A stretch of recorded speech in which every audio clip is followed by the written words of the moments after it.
پھر آگے فرمایا انما یستجیب الذین یسمعون، بات تو وہی مانتے ہیں جو ماننے کی نیت سے اور حق ہدایت کی طلب کے ساتھ بات کو سنیں.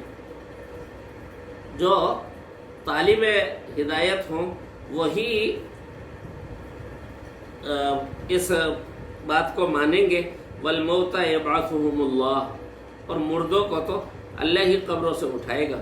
ثم الیہ یرجعون، پھر اسی کی طرف سب کے سب لوٹائے جائیں گے. پھر آگے فرمایا وقالوا لولا نزل علیہ آیۃ من ربہ، یہ لوگ کہتے ہیں کہ اگر یہ نبی ہیں تو ان پر ان کے پروردگار کی جانب سے کوئی نشانی کیوں نہیں اتاری گئی. نشانیاں تو بہت ساری اتاری گئی تھی، لیکن مسئلہ یہ تھا کہ وہ منہ مانگی نشانی مانگتے تھے کہ جو منہ مانگی نشانی ہے وہ ہمیں دی جائے. قل ان اللہ قادر علی ان ینزل آیہ، کہہ دیجئے کہ بے شک اللہ اس بات پر قادر ہے کہ کوئی نشانی نازل فرما دے. منہ مانگی نشانی تمہیں دے دے تو بلا شبہ اللہ سبحانہ و تعالی اس بات پر قادر ہیں. ولیکن اکثرهم لا يعلمون، لیکن اکثر لوگ پھر اس کا انجام نہیں جانتے کہ جب منہ مانگی نشانی دے دی جاتی ہے تو مہلت ختم ہو جاتی ہے. اب منہ مانگی نشانی کے بعد قبول نہیں کریں گے تو ایسے ہی ہلاک کر دیے جائیں گے جیسے قوم سمود کو ہلاک کیا گیا تھا. پھر آگے اللہ سبحانہ و تعالی نے ارشاد فرمایا کہ جو ہمارا حساب کا دن ہے، اس حساب کے دن سے کوئی بھی نہیں بچ سکتا. یہ حساب کا دن آنا ہے اور اس حساب کے دن سے کوئی بھی بچنا چاہے، راہ فرار اختیار کرنا چاہے تو ایسا نہیں کر سکتا. حتیٰ کہ زمین میں جتنے جانور چلتے ہیں اور جتنے ہیں الا امم امثالکم، وہ سب بھی تمہاری ہی طرح مخلوق ہیں اور یوم حساب ان کا بھی ہے. ما فرطنا فی الکتاب من شیء، ہم نے لوح محفوظ میں کسی بھی بات کو چھوڑا نہیں ہے. ثم الی ربہم یحشرون، پھر ان سب کو حشر کے میدان میں جمع کیا جائے گا. اور اس آیت سے یہ واضح طور پر معلوم ہو گیا کہ مرنے کے بعد کی جو زندگی ہے، حیات بعد الموت، یہ صرف انسانوں کے ساتھ مخصوص نہیں ہے بلکہ تمام جانوروں کو بھی قیامت کے دن حشر کر کے زندہ کر کے اٹھایا جائے گا. اور جیسے ایک روایت میں آتا ہے کہ اگر سینگ والی بکری نے بغیر سینگوں والی بکری کو زیادتی کی ہوگی، سینگ مارا ہوگا، تو اس کا بدلہ بھی دلوایا جائے گا. لیکن بس فرق یہ ہے کہ جب ان کے درمیان انصاف کر دیا جائے گا تو پھر ان جانوروں کو کہا جائے گا مٹی ہو جاؤ، اور وہ مٹی ہو جائیں گے. اور انسانوں کا جو سلسلہ ہے عذاب کا یا ثواب کا، یہ ہمیشہ ہمیشہ کے لیے چلتا رہے گا. سورہ نبا کے آخر میں فرمایا وَيَقُولُ الْكَافِرُ يَا لَيْتَنِي كُنْتُ تُرَابًا، کافر کہے گا کہ اے کاش میں بھی مٹی ہو جاتا. تو جب وہ جانوروں کو دیکھے گا نا کہ بس ان کو بدلہ دلوا دیا گیا اور بدلہ دلوانے کے بعد اب انہیں کہا گیا مٹی ہو جاؤ، تو وہ اپنے لیے بھی یہ تمنا کرے گا، لیکن ان کی یہ تمنا پوری نہیں ہوگی. اچھا، یہاں ذکر کیا جانوروں کا. جانوروں کا ذکر کیوں کیا ہے؟ اس لیے کہ جو منکر تھے رسول اللہ صلی اللہ علیہ وآلہ وسلم کی ہدایت کو جھٹلانے والے تھے، ان کے رویے ایسے تھے جیسے مردہ ہوں یا بالکل جانور ہوں. تو پیچھے ذکر کیا گیا کہ مردوں کو تو اللہ ہی قبروں سے اٹھائے گا، اور اب یہاں جانوروں کا بھی ذکر کیا. آگے یہ کہا جا رہا ہے کہ وہ لوگ جنہوں نے ہماری آیتوں کو جھٹلایا وہ اندھیروں میں بھٹکتے پھرتے بہرے اور گونگے ہو چکے ہیں.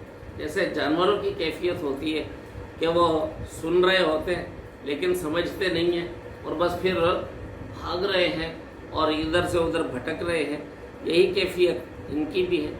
تو فرمایا من یشاء اللہ یضلل، اللہ جس کو چاہتا ہے اس کو گمراہی میں ڈال دیتا ہے. حضور اکرم صلی اللہ علیہ وآلہ وسلم کو تسلی دی جا رہی ہے کہ یہ جو ہدایت کو قبول نہیں کر رہے، آپ یہ سمجھ لیجئے کہ یہ بھی آپ ہی کے رب کا فیصلہ ہے. لیکن اس کا مطلب یہ نہیں ہے کہ وہ مجبور محض ہیں، وہ ہدایت کو قبول کرنا چاہتے تھے لیکن اللہ سبحانہ و تعالی نے اپنے فیصلے کے ساتھ ان کو گمراہ کر دیے. نہیں، بلکہ پہلے انہوں نے ہٹ دھرمی ضد اور عناد کا مظاہرہ کیا، پھر اللہ سبحانہ و تعالیٰ کا فیصلہ ان پر صادق آ گیا۔ من یشاء اللہ یضللہ، اللہ جسے چاہتا ہے اس کے عناد اور ہٹ دھرمی کی وجہ سے اس کو گمراہ کر دیتا ہے۔ ومن یشاء یجعلہ علی صراط مستقیم، اور جس کو چاہتا ہے صراط مستقیم پر لگا دیتا ہے۔ بہت سارے لوگ جن کو اللہ سبحانہ و تعالی ہدایت کا راستہ عطا فرما دیتے ہیں، جب وہ اپنے حالات پر غور کرتے ہیں تو حیران ہو جاتے ہیں، اور وہ کہتے ہیں کہ محض اللہ سبحانہ و تعالی کا کرم ہے کہ اس نے ہمیں یہاں لگا دیا، ورنہ ہم میں اور ہمارے ان دوستوں میں، ہمارے جیسے ان دوسرے انسانوں میں کیا فرق تھا کہ جو بھٹکے ہوئے ہیں اور گمراہی کے راستوں پہ چل رہے ہیں۔ بعض اوقات گمراہی کی طرف جانے والا زیادہ سمجھدار، زیادہ پڑھا لکھا، دنیا کے معاملات میں زیادہ چالاک ہوتا ہے، لیکن اللہ سبحانہ و تعالی نے اس کے دل کو دیکھا اور اس کے دل میں ضد تھی، ہٹ دھرمی تھی، عناد تھا، اس کو گمراہ کر دیا۔ اور اس کے مقابلے میں دوسرا شخص جو اتنا دنیاوی معاملات میں ذہین نہیں تھا، اتنا چالاک اور سمجھدار نہیں تھا، لیکن اللہ سبحانہ و تعالی نے اس کے اندر ہدایت کی طلب دیکھی اور حق کی پیاس دیکھی، اس کو سیدھے راستے پر لگا دیا۔ پھر آگے اللہ سبحانہ و تعالی نے ارشاد فرمایا کہ یہ بتلاؤ، ان اتاکم عذاب اللہ، اگر تمہارے اوپر اللہ کا عذاب آ جائے، او اتتکم الساعہ، یا اچانک تم پر قیامت قائم ہو جائے، غیر اللہ تدعون، یا پھر بھی غیر اللہ کو ہی پکارو گے۔ توحید فطری آواز ہے، اور شرک جو ہے یہ اپنی طرف سے گھڑی ہوئی بات ہے۔ طوطے کو ہیلو سکھلا دو، ہائے سکھلا دو، اس کو خیر مقدمی کلمات سکھلا دو، لیکن اچانک جب اس پر مصیبت آتی ہے تو وہ پھر خیر مقدم نہیں کرتا، بلکہ اپنی فطری آواز نکالے گا، پھر بس وہ ٹائیں ٹائیں کرے گا، اس وقت اس کی وہی آواز نکلتی ہے۔ یہی معاملہ مشرک کا ہے، وہ کہانیاں گھڑ گھڑ کے اپنے آپ کو اور دوسروں کو بیوقوف بنا رہا ہوتا ہے، لیکن جب مشکل آتی ہے نا تو پھر بس او مائی گاڈ ہی نکلتا ہے، اور کچھ نہیں نکلتا۔ تو فرمایا کہ بتلاؤ، اگر تم پر اللہ کا عذاب آ جائے یا قیامت قائم ہو جائے، غیر اللہ تدعون، تو کیا غیر اللہ کو پکارو گے؟ ان کنتم صادقین، اگر تم سچے ہو تو ذرا بتلاؤ یہ بات۔ بل ایاہ تدعون، نہیں بلکہ تم اللہ ہی کو پکارو گے۔ فیکشف ما تدعون الیہ ان شاء وتنسون ما تشرکون، پھر اگر وہ چاہے گا تو اس مصیبت کو تم سے دور کر دے گا جس مصیبت کے متعلق تم اس کو پکار رہے ہو۔ وتنسون ما تشرکون، اور اس وقت تم ان سب معبودان باطلہ کو، ان دیوی دیوتاؤں کو بھول جاؤ گے جن کو اللہ کے ساتھ شریک ٹھہراتے ہو۔ فطری آواز، توحید کی آواز نکلے گی، اس وقت تمہاری یہ جھوٹی کہانیاں اور تمہارے یہ گھڑے ہوئے قصے سب غائب ہو جائیں گے۔ جن معبودان باطلہ کو تم خدائی اختیارات دیتے تھے، اللہ کے حق عبادت میں جن کو تم شریک کرتے تھے، وہ سب تم سے بھول جائیں گے۔ اللہ سبحانہ و تعالی ان باتوں میں جو بھی نور اور ہدایت ہے وہ ہم سب کو عطا فرمائے۔